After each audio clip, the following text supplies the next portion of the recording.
शैतान से बड़ा कोई दुश्मन है बेटे निसार शाह जी?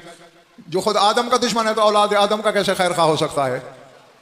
हाँ, हदीस कुदसी में ये भी खुदा को शिकवा है हमसे, कहते हैं ऐ आदम के बेटे, हमने शैतान को तेरी वजह से निकाला, तूने उसे करीब कर लिया। वरना हमने शैतान को दूर किया तेरी वजह से, तूने उसे अपने करीब कर लिया। हाँ, ये सजाद शाह बेदिल को शिकायत है हम जैसे लोगों से। अच्छा, अब ये आदम से फरोख्त दुश्मनी इसने शुरू की और आज तक जारी है। हुसैन तू है क्या?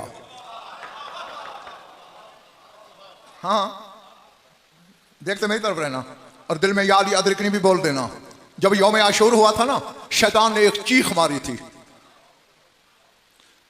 जिस तरह किताबों में मैंने पढ़ा है, अगर शरफ बस के साथ कहूं तो पूरा वक्त यहीं गुजर जाएगा, बस इजमालन बात करके फिर आगे गुजरता हूं। जब चीख मारी तो इसकी औलाद इकट्ठी हो गई। हाँ, क्या हुआ? कहते हन्ने होनी, मुबारक दो मुझे। मुबारक किस बात की? कहते आज मैं अपने मकसद में कामयाब होने लगा हूं।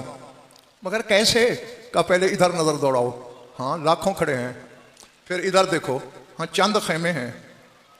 पर मैं जो इन चंद खेमों में हैं उसके हैं, ये जो महदूद खेमों में बैठे हैं ये उसके हैं, और ये जो खड़े हैं ये मेरे हैं। अल्लाह अकबर, अल-अज़मतुलिल्लाह। और जरा देखो ना, देखो ये जो कुर्सी पे बाहर बैठा है ये इन सब का सरदार है, और जो इसके पीछे बिला फसल खड़ा है अली के चेहरे वाला, ये भाई है इसका, सानी अली कहलाता है। इसने भी जाना है और मैं जानता हूं मारा जाएगा। बस इसके बाजू कटने हैं, हुसैन के मुंह से बद्दुआ निकल जाएगी। और जब हुसैन ने बद्दुआ दे दी, कायनात का कख बचना नहीं, मैं कामयाब।